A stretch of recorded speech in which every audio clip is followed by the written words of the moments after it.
Peuple du Burkina Faso, camarades combattants pour la liberté, pour la paix, la souveraineté et l'indépendance réelle.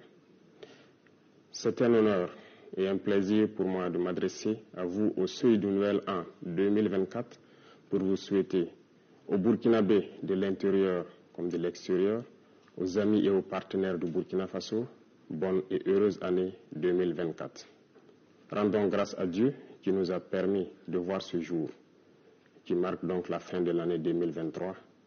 Prions également le bon Dieu pour ceux-là qui ont donné leur vie pour l'indépendance du Burkina Faso, dans la reconquête de notre territoire, que leur âme repose en paix sur la terre libre du Burkina Faso. Nous prions également que Dieu accorde une santé à tous ceux-là qui aujourd'hui se retrouvent blessés du fait donc des leaders terroristes et qui ont mené le combat noble pour notre liberté. Nous sommes solidaires de toutes ces personnes qui ont dû quitter leur contrée, qui se retrouvent aujourd'hui personnes déplacées internes. Camarades, 2023 a été une année au cours de laquelle nous avons fait une analyse profonde de la situation du Burkina Faso.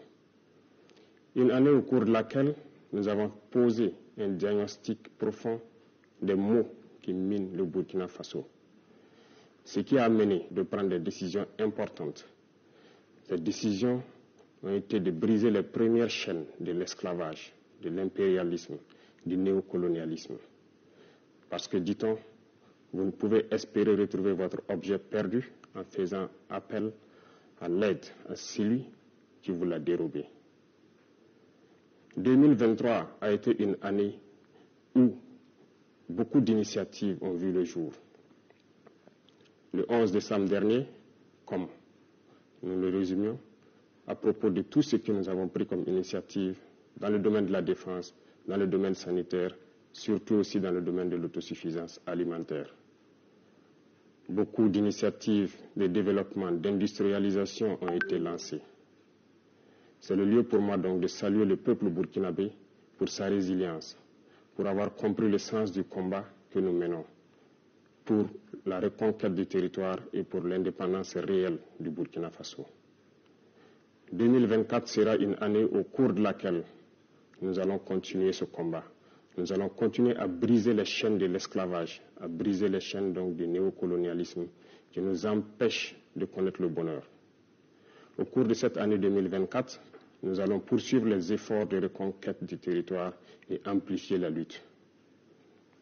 C'est pour cela que du côté de la défense, nous verrons la création donc de la première brigade de combat que nous avons dénommée, donc la brigade spéciale et d'intervention rapide qui regroupera les différents bataillons d'intervention rapide, un groupement de forces spéciales et un groupement spécifique.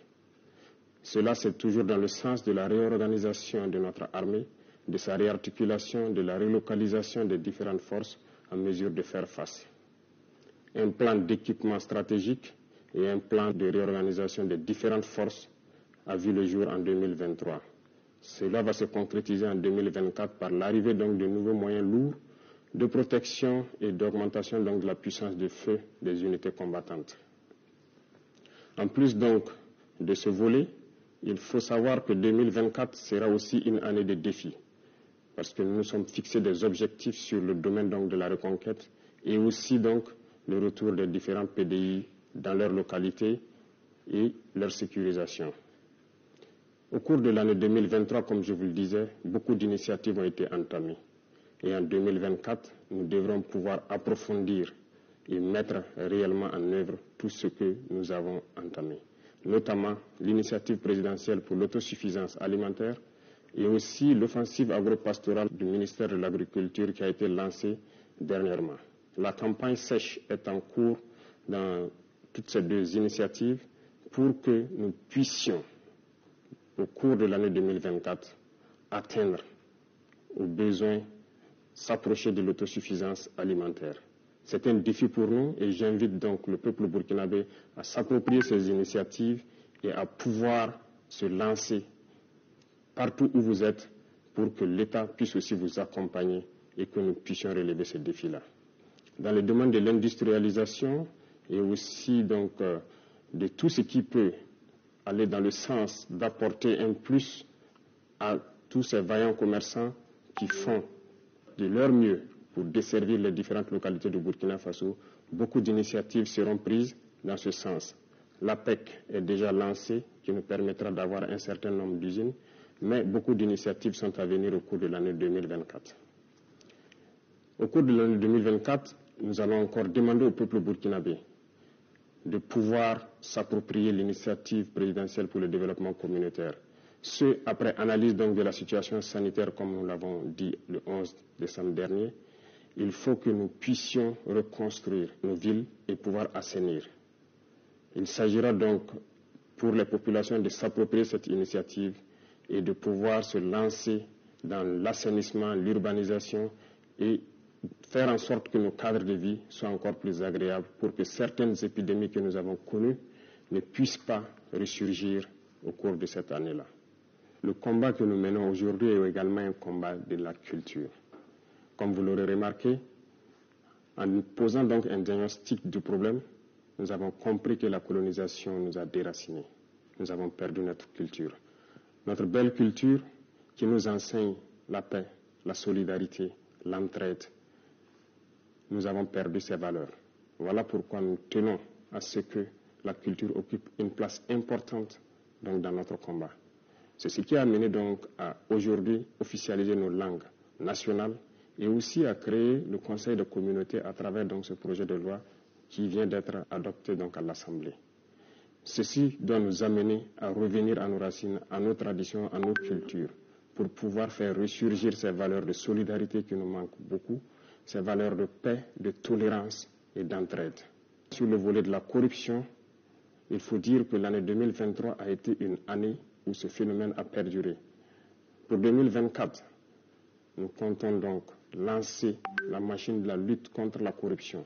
C'est le lieu donc pour moi d'inviter toutes ces institutions et structures qui œuvrent donc dans la lutte contre la corruption à redoubler d'efforts pour qu'à jamais nous puissions bannir ce phénomène de notre société. Camarades, nous restons convaincus de notre trajectoire, de la lignée que nous avons adoptée. Il n'y a pas meilleur que cet itinéraire que nous avons emprunté pour notre liberté, pour notre souveraineté et pour que le Burkina puisse prospérer. Nous sommes convaincus et avec le peuple burkinabé, nous sommes rassurés plus que jamais que le combat que nous menons est noble pour le Burkina Faso, pour l'AES et pour l'Afrique tout entière. Nous allons vous souhaiter une très bonne année 2024, une année pleine de santé, une année de combativité, une année au cours de laquelle donc tous les Burkinabés vont pouvoir cultiver l'amour entre eux, une année au cours de laquelle nous souhaitons que les Burkinabés puissent faire fi des différends qu'ils ont connus et pouvoir donc regarder ensemble vers l'avenir. Une année de bonheur, une année au cours de laquelle les espoirs des uns et des autres donc, vont se voir accomplis. Nous ne pouvons terminer sans remercier le peuple burkinabé qui a compris le sens de la lutte et qui se bat jour et nuit dans la veille citoyenne pour protéger cette transition. Parce que, dit-on, l'ennemi n'a pas encore rangé sa hache de guerre, que ce soit de l'intérieur ou de l'extérieur, l'impérialisme est toujours en activité.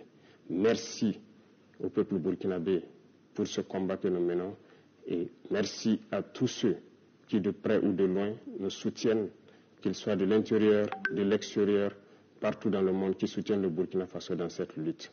Vive le Burkina Faso, que Dieu protège le Burkina Faso. La patrie ou la mort, nous vaincrons.